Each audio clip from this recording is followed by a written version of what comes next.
If you have the iPhone 14 Pro, chances are you've used cinematic mode before. It is one of my favorite features to use as it allows me to record my videos with a shallow depth of field, resembling a similar look to shots taken on a DSLR camera. However, it doesn't stop there. By applying a color grade, you can take your cinematic mode footage from looking average to looking professional. And in this video, I will walk you through my color grading workflow, which I have optimized for speed while still having a polished cinematic look. This way you can implement those techniques for yourself, save time, and make your footage stand out. Now, not too long ago, I released my LUT pack specifically made for smartphone users. I've made 10 looks that I use when color grading my smartphone footage, and my favorite one is the blockbuster look, which creates this nice orange and teal look in my videos. However, the other 9 LUTs look really awesome too, so if you guys are interested, you can check them out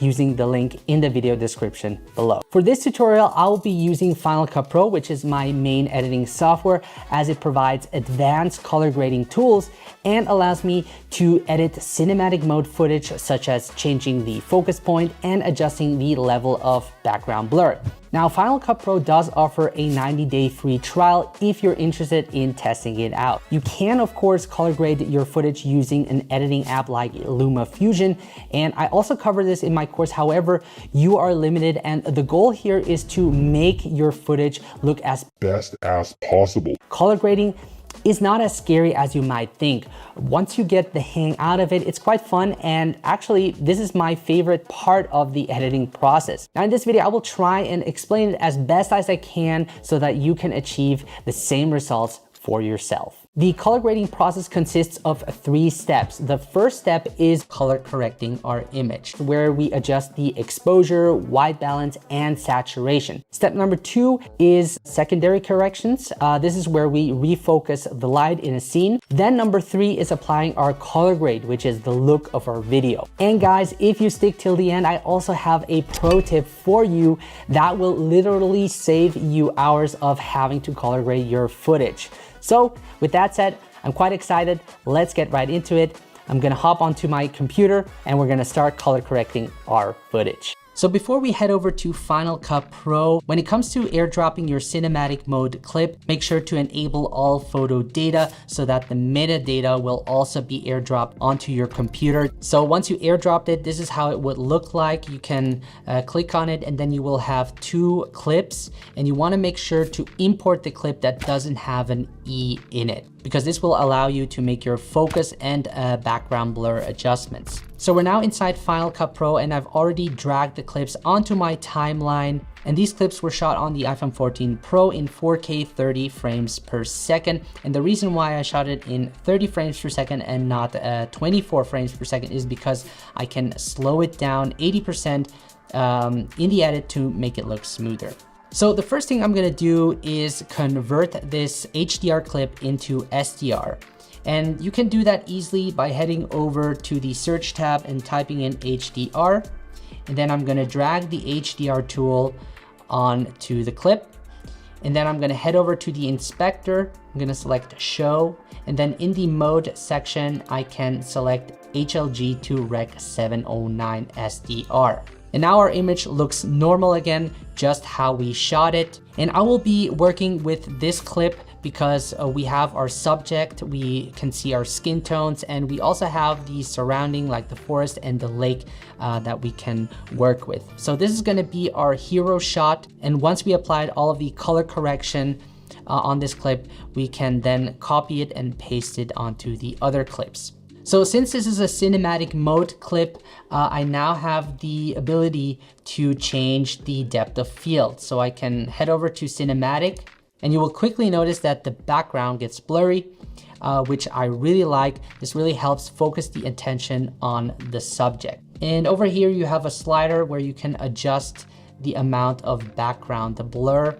So this would look really nice, but because it's also blurring out his nose, I'm gonna increase the number to around, let's say, 4. And the great part about filming in cinematic mode is that I can also adjust the focus. So I can, for example, drag the timeline all the way to the left and then I can select this camera icon over here. And maybe I want the beginning of the clip to focus on the forest. So I can just click over here, and I want to create a focus pull on his face right at this point. So I'm gonna select this face, and when I now play it back, you will see that it will create this natural focus pull, which looks really nice. So now that you know that, let's start with the first step, which is color correcting our image. So the first thing I'm gonna do is adjust the exposure. I'm gonna head over to this triangle up here and open up the color wheel. And I'm also gonna open up the Luma waveform. And this will help us to expose our image correctly. Important to remember is that you don't want the information to go above 100 or below 0. Otherwise, if the information is above 100, you'll see that it's overexposed over here. And if you go below 0 over here, you will see that the image is underexposed. So the first thing I'm gonna do is drag the highlights down a little bit. And I'm also going to lift up the shadows a little bit to reveal some of the detail in the shadow areas. And then I'm gonna add contrast by dragging the midtones down. And if we look at the before and after, you'll quickly notice the change. And this already makes a huge difference and makes the image really pop more. The next thing I'm gonna do is correct my white balance. I want to make sure my whites in the image look white and the blacks look black. I wanted to make it look the way I've shot it when I was there. And most of the time you can just use the highlights to correct your white balance. Now I find the image looks a bit too green. Grab the highlights and then I'm gonna drag it away from green just a little bit, just like that. And if we look at the before and after, you'll quickly notice the difference. The skin tones look also better and the image overall looks a bit more natural looking. And that is basically it for the white balance. These are just minor adjustments. The next thing I'm gonna do is adjust the saturation. And for that, I'll be using the vector scope. This shows me exactly which part of the image is overly saturated or undersaturated. So you'll quickly notice that the yellow part over here has a lot of color in it. So we're gonna reduce it so that our colors are more balanced. And in order to just reduce the yellow part, we're gonna head over up here. We're gonna select hue saturation curves. And then with the hue versus saturation, I can select a specific color and reduce or increase the saturation of it. Select the color picker, and then I'm gonna select this yellow area over here, and you'll quickly see that it created a point, which we then can drag down to reduce it all the way over here. Okay, so now our colors are even, but it doesn't have a lot of saturation. So we're gonna add saturation back to the overall image. So I'm gonna head back to the color wheel, and then I'm gonna drag this slider to add more saturation around here. And this already looks much better.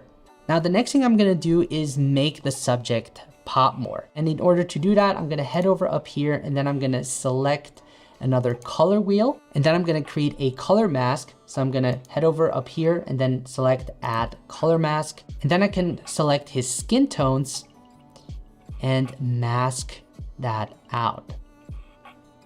And then if we view our mask, we can further qualify it by making these adjustments using the HSL. So I want to make sure to only select his skin.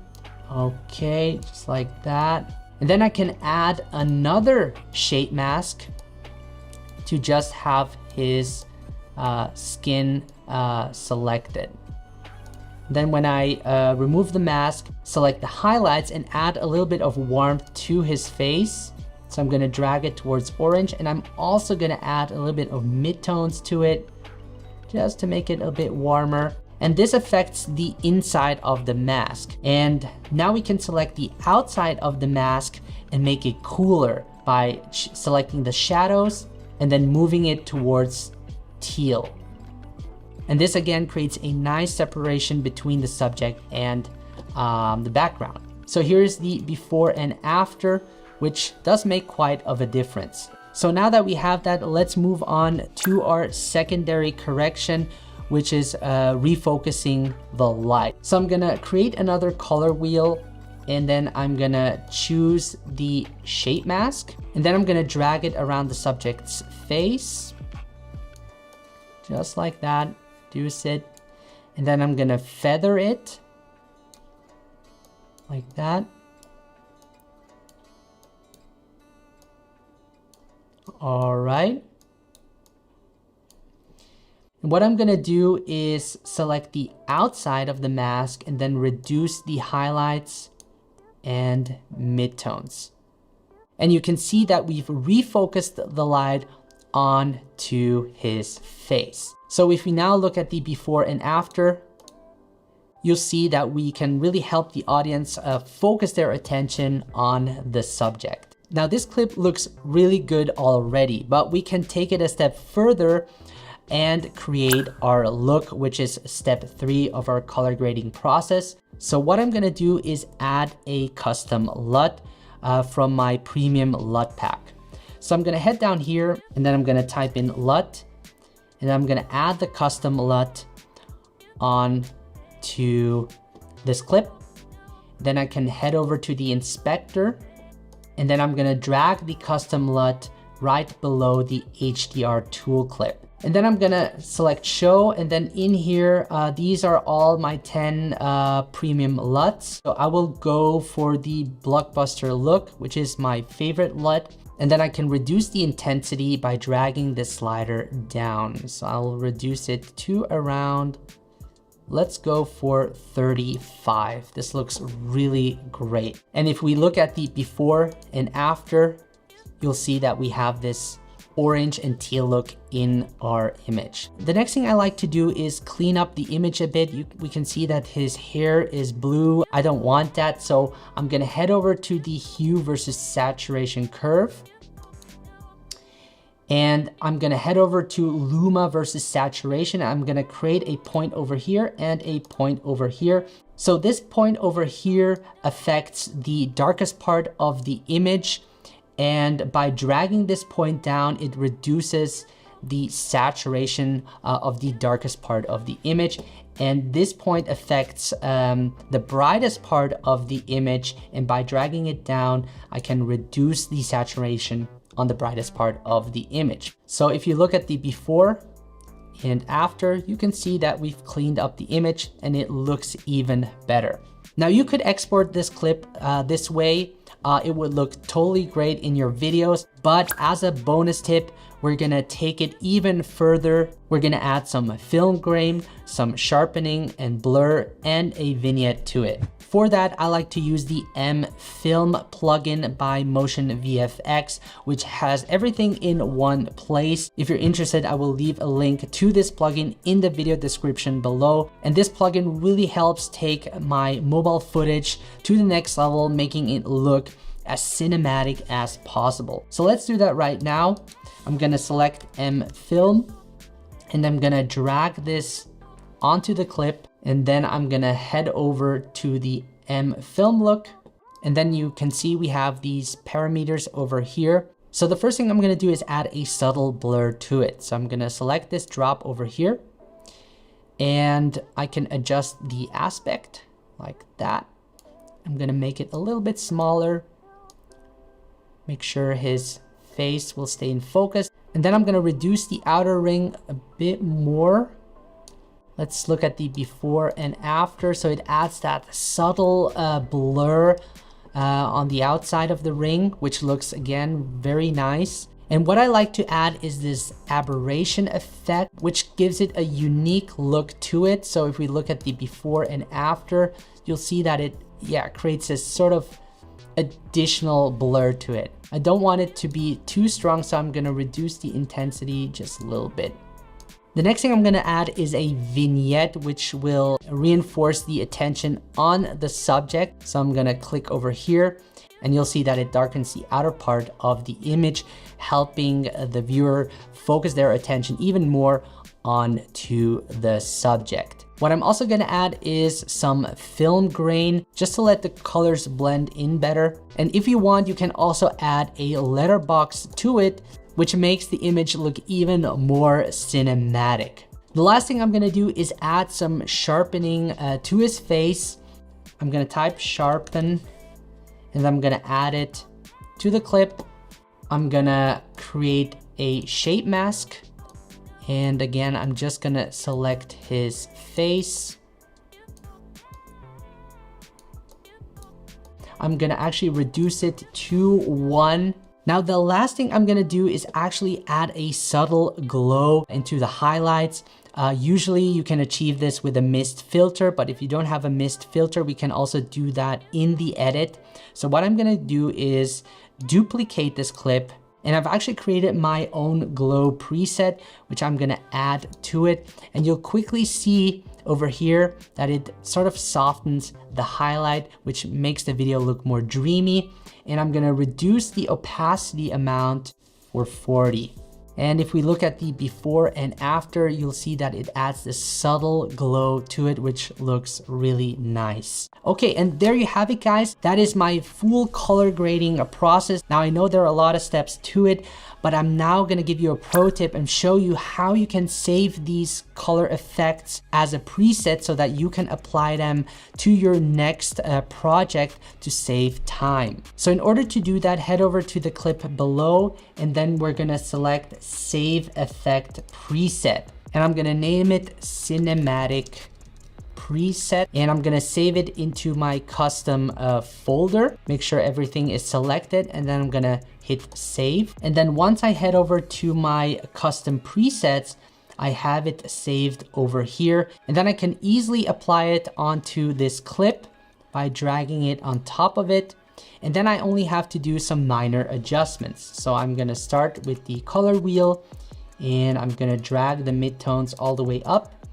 I'm also gonna increase the highlights a bit more, just like that. Everything else looks good. Then I'm gonna move on to the second one. I'm gonna look at the before and after. This looks great too. I'm gonna move on to the next one, the color wheel. So I'm gonna check out the mask. This doesn't look good, so I'm gonna select the shape mask, make sure my subject is selected. Okay, remove the mask, look at the before and after. Gonna move on to the next one, which is the color wheel. Again, I'm gonna take the shape mask, drag it onto the subject. All right. And the glow I have to add separately. So I'm gonna duplicate it, add my glow preset, and then I can just reduce the opacity again to, let's go for 10. And then if we look at the before and after, it adds this nice dreamy look to it. And then also I'm gonna head over to the sharpening tool, select the mask. All right, and same goes for the first shot over here. I can select it and just drag the cinematic preset on top, and voila, I just have to do some minor tweaks and then just export the clip.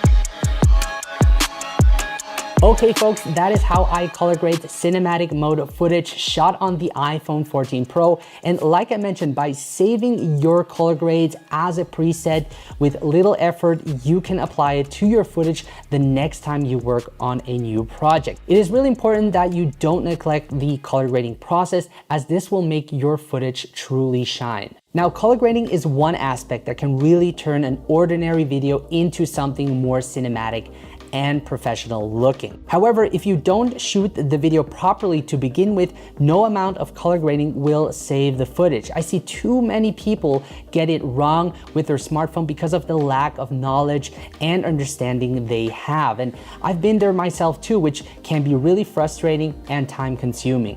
Filming on a smartphone really doesn't have to be hard. If you feel stuck and have difficulties figuring out how to make your footage look professional, I highly recommend you check out my comprehensive smartphone filmmaking course, which is really designed to make filming on a smartphone easier and faster. I walk you through every step of the process from filming to editing to exporting your final video so that you have the confidence to start making great looking videos on your own. So if that sounds good to you, head over to smartphonefilmmaking.com and join our awesome community of mobile creators worldwide. So I hope this tutorial helped you. If you have any questions, guys, let me know in the comments below. Until then, thank you so much for watching, and I'll catch you guys later.